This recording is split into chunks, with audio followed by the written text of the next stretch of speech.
In this video lecture, we're going to discuss insurer marketing and distribution. This is from CPCU Assignment 3. Let's first take a look at a comparison of different insurance consumers. This chart is taken directly from Assignment 3 of the CPCU text on page 3.6. So let's look first at insurance needs. So first notice that we're looking from individuals all the way up to national accounts. Of course, individuals have the least complex needs, whereas national accounts can be highly complex. So what do we mean when we talk about national accounts? A national account might be something like CenturyLink or Walmart or Microsoft. An individual is one person or a family. And of course, a small business is Main Street, something like a small restaurant or a law office or a lawn care service. And a middle market is somewhere in between. A business that's not quite considered a national account, a Fortune 500 company, for example, but nonetheless much more complex than just a small business. When it comes to each one of these as customers, of course, individuals tend to be the least knowledgeable, where small businesses tend to be somewhat knowledgeable about their insurance needs, and middle markets might actually have a risk manager on staff who would be more knowledgeable about insurance and their insurance needs. A national account these days will almost always have a risk management department, so they will be the most knowledgeable. So in a sense, as an insurance agent or broker, when it comes to individuals, you would have to do the most hand-holding and the least hand-holding with national accounts. But we are talking about more complex risks. This is why, generally speaking, producers, which are insurance agents or brokers, will specialize either on individuals, small businesses, middle markets, or national accounts. If you're working with a national account, you have to be very knowledgeable not only about that type of business, but also about the type of insurance that would apply for that business. And not just insurance, but other options for risk management. And in fact, with the national accounts, you might specifically only work on property, or workers' comp, or liability, and only work with one type of business. For example, you might only work with retail chains, or large restaurants, or large contractors. Whereas with individuals, you would work with any individual, any family, and be knowledgeable about all the different types of insurance that they might need: liability, property, and auto. Now let's discuss access method. Individuals access the insurance marketplace either through direct access or through agents. Direct access would be accessing the insurance company online most of the time, or it could be calling the company, although that's less and less common. With small businesses, the access method might still be direct access, and that is becoming more common, but most often it's going to be through agents or brokers. Middle markets will access through brokers, which are small, regional, or national brokers. And your national accounts will almost always access insurance markets through brokers, both regional and national. Now, in terms of negotiating ability, an individual has little, if any, negotiating ability on insurance. That is, they basically accept the standard insurance contract as drawn up by the insurance company. And the same is true with small businesses. Additionally, neither of these have much in terms of price negotiating ability. But when it comes to middle markets, there may be some negotiating ability in terms of both price and coverage. For example, you might ask to pay a lower price with an endorsement that says certain things won't be covered. A national account will have the most negotiating ability because this is, after all, commercial insurance, and it might even be placed in the surplus lines with both the middle markets and the national accounts. And of course, in the surplus lines, you have the most negotiating ability of all, because contracts can be negotiated and prices can be negotiated as well. Last, in terms of the choice of risk financing alternatives. In other words, what is the insurance buyer's alternative to insurance? In the case of an individual, the only alternative is really retention. In the case of a small business, retention is the primary alternative, meaning paying for losses out of pocket. But occasionally, a small business might have access to other alternatives such as a risk retention group for liability or some type of self-insurance pool. In the case of a middle market, there are some alternatives such as a rent-a-captive or risk retention group, but there aren't nearly as many alternatives as with a national account. a national account is going to have a wide variety of alternatives to insurance, mostly various forms of self-insurance, such as a captive insurer or participating in a self-insurance pool. Now let's look at distribution channels or systems. First, we're going to talk about the main distribution systems and then distribution channels. Independent agents and brokers are one of the main distribution systems. In addition to your local independent agent, which usually starts with the name of a person, such as Galligan Insurance or Smith Insurance Agency, there are also national and regional brokers and independent agent network alliances. One example is Assurix Global. Quickly, we can look at their website. As this says, all Assurix Global partners are independently owned. Essentially, with Assurix Global, as stated here, when you sign with an Assurix Global partner, which is one of many independent agents who has been accepted into the Assurix Global group, you get access to its specialized expertise, but also that of all experts within 100 plus partners worldwide. Essentially, this is smaller independent agents and regional brokers partnering together to compete against the large brokers, and the fact that they can offer a wider range of services. Also, there are exclusive agents and direct writers. These represent only one company, whereas an independent agent and broker can represent any company with which they're appointed. In general, independent agents and brokers work more often with commercial, insurance, and businesses, whereas exclusive agents and direct writers work more often with individuals and families. And when exclusive agents and direct writers do work with businesses, they tend to be small. Let's also look at two other distribution systems that are important to mention, and those are managing general agents and surplus lines brokers. Both of these operate only in the non-standard insurance market. As we discussed in Risk Management and Insurance 2005, when an insurance agent cannot place a risk in the standard insurance market, they must go either through a managing general agent or a surplus lines broker. Both of these are surplus lines licensees. The primary difference is that a managing general agent actually is engaged in underwriting the risk. These are usually for smaller risks, a little bit less complex, whereas the surplus lines broker tends to work on larger accounts, such as national accounts, and the managing general agent will tend to work on small businesses and middle markets, and occasionally, and sometimes individuals. In addition to accessing insurance markets directly through brokers and agents, there are also other distribution channels, such as the internet, direct response, which is calling the insurance company or even connecting with the insurance company by mail. Many of you probably already get regular mail from insurance companies offering to quote you on your auto or homeowner's insurance. The same is true for businesses. And more insurance companies allow you not only to research your insurance on the internet and of course be able to compare quotes, but also make the entire purchase on the internet. There are also call centers, group marketing, which means marketing to a specific group, such as all employees of CenturyLink or all employees of a particular hospital. Marketing through financial institutions, primarily we're talking about local and national banks, and all of the above, using mixed marketing.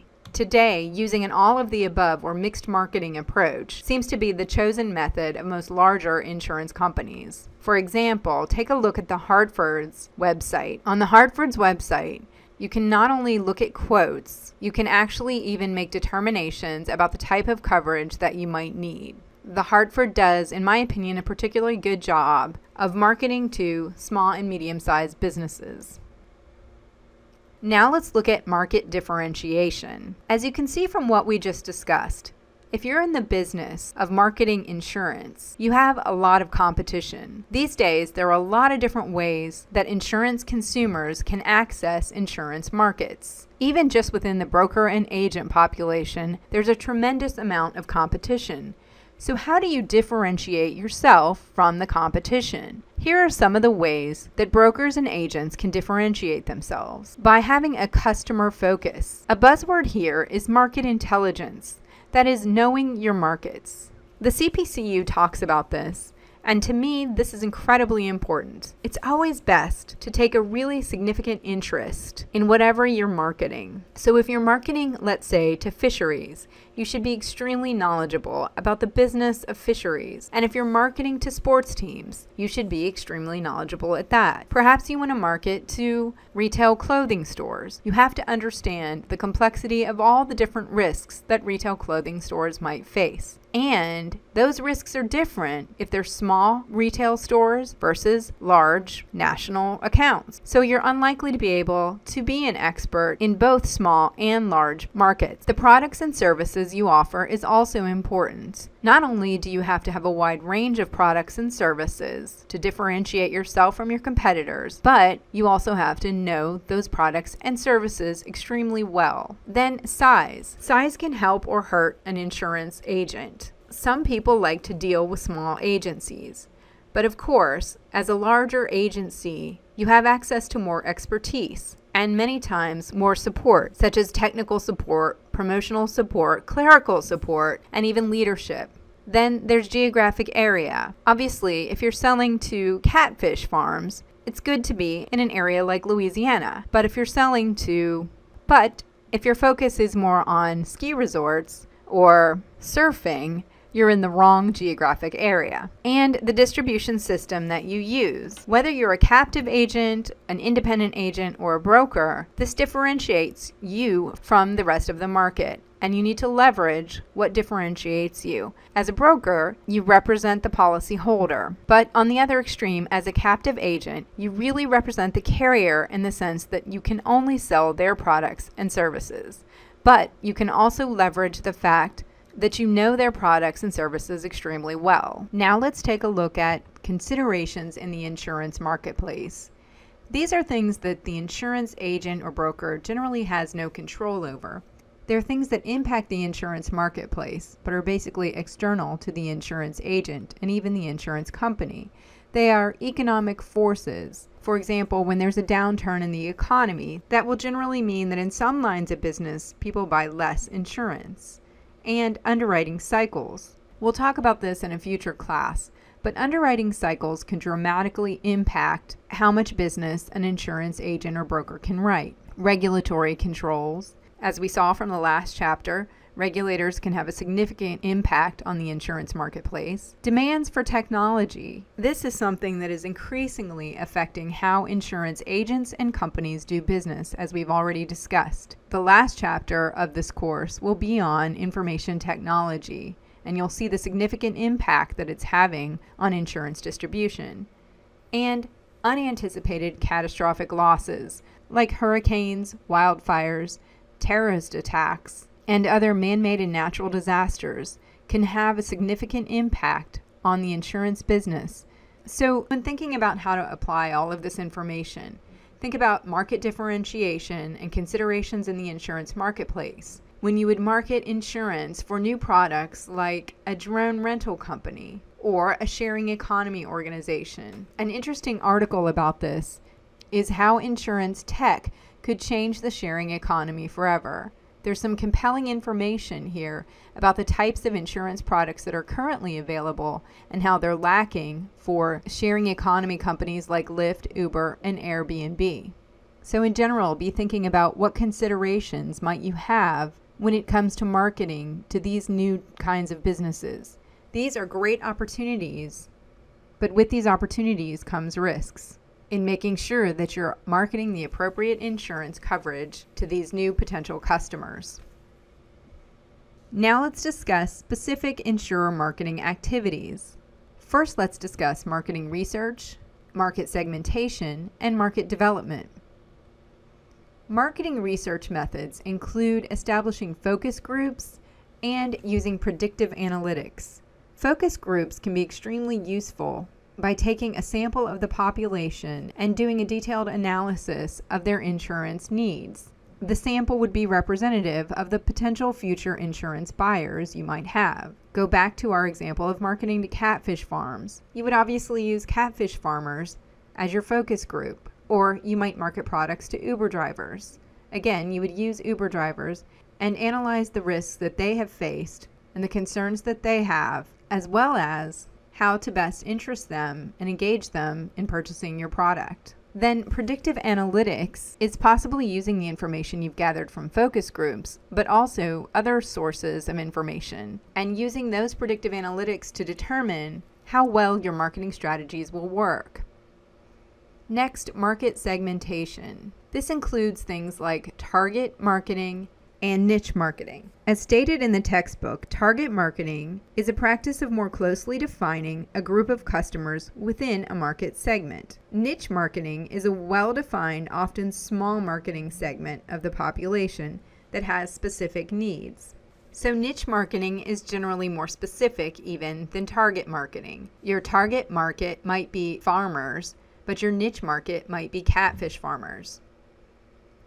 Market segments should be, first of all, accessible. You should have a way of marketing specifically to those groups, such as through an association, magazine, or through another distribution system, such as the internet or an employer. They should also be substantial. If there are only 10 catfish farmers in the area where you're planning to market, the market is not substantial enough to offer this product. And the insurer should be responsive to needs from that specific market. Next, let's discuss market development. Market development activities include leadership and project management. The book distinguishes these from the other activities because leadership and project management are critical to the success of market development. Market development should be viewed as a project, and therefore it should require leadership, which could be the same as the person who's managing the project. But leadership tends to come from a higher level of the organization, whereas project management is someone who monitors the day-to-day activities. So market development can include training programs where you actually train your agency or broker force on how to develop their market, problem resolution, where problems are identified and resolved as a group, process documentation, where a process is determined and documented so it can be consistent across all parties involved, funding assistance if necessary, and technical assistance, and a public relations campaign. Next, let's talk about product development, marketing information, and marketing planning. Product development steps are shown on page 3.17 of the textbook. Remember that the product in insurance is the insurance policy. So the first step of identifying a need for a new insurance policy is opportunity assessment, which includes monitoring the market and identifying an opportunity. There might be many opportunities in the area of the sharing economy. One of the best ways to identify those opportunities, as I've said before, is to become an expert in a particular field. Then there must be development of the contract, underwriting and pricing, a forecast of the business generated by the new product, making sure to comply with all regulatory requirements, and rolling out the distribution of the product, and then implementing sales training and promotion to the agency market force. Marketing information activities develop that information needed to support marketing a new or existing product. Marketing information can be divided into two major areas, internal accounting and market monitoring. Once a product has been rolled out, an internal accounting system will provide information that is essential to understanding sales activity in terms of sales, retentions of customers, commissions paid, and billings. Market monitoring is about both monitoring your customers and producers as well as competitors. Then there's marketing planning. Marketing planning really starts at the beginning of the rollout of a new product or policy. It will start with the product proposal and the establishment of sales goals. Most of the time, like any other project, you would want to include a SWOT analysis of the current marketplace. You would go back to those things we talked about with market differentiation in terms of geography, market intelligence, and your sales force, and do a strengths, weaknesses, opportunities, and threats analysis. Then you would set certain marketing goals, of course related to sales goals. And what are the strategies that you're going to implement in order to achieve those goals? And what is the projected outcome of the marketing plan? Ongoing customer and public relations are always a factor in any marketing strategy. Sales fulfillment, which means now that you've actually made the sale, you have to issue and bind the policy, and continue to provide service to the policyholder, and ongoing advertising and promotion. With the explosion of the internet and social media, this whole area of advertising and promotion, as well as public relations, has changed dramatically, and any insurance company, agent, or broker that doesn't recognize these changes and leverage the advantages they can bring, but monitor and control the risks they can create, will fall behind and likely not succeed in this new insurance marketplace. Now let's discuss functions of insurance producers. The last section on marketing research, planning, and so forth was all about what the insurance company needs to do in terms of market distribution. But now we're talking about the actual insurance producer's role. An insurance producer that works closely with an insurance company on the distribution of any insurance policy will be the most successful. Insurance producers prospect, which means developing relationships and looking for opportunities to sell insurance to different potential customers. Prospecting can include becoming an expert in an area, watching news, social media, and other information sources to identify the need for different types of insurance, and working with the insurance company on their marketing strategy. A risk management review. Once you have developed a relationship with a potential client, it's important not to just try to sell that client a specific type of insurance. Many times it's easier to simply just sell a specific product or products, but a successful agent will focus first on the needs of the customer, and this might mean not selling them products that you would like to sell, but you find that they don't need. Obviously, sales, customer service, which can be extremely important. Many of us have probably experienced, whether it's at a fast food restaurant or talking with a utility company or telephone company on the phone, bad customer service. The insurance business is all about service, and everyone involved in that, from the receptionist to the customer service representative to the office manager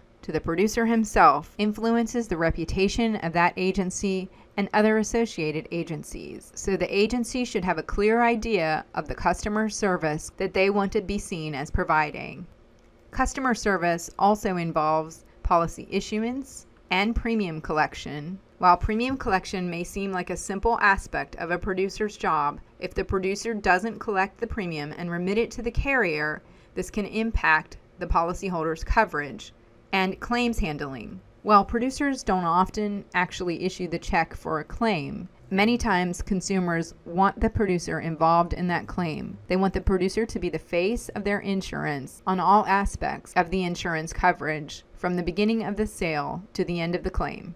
And consulting, which goes along with risk management review, where the producer provides more than just the sale of insurance, but also other recommendations relating to the risk management process. Another article that you might want to take a look at is mynewmarkets.com. Here, there are many recommendations. While some of these are better than others, if you are considering being an insurance agent or really working in any aspect of insurance, there are a lot of great tips here. So that concludes our discussion of insurer marketing and distribution.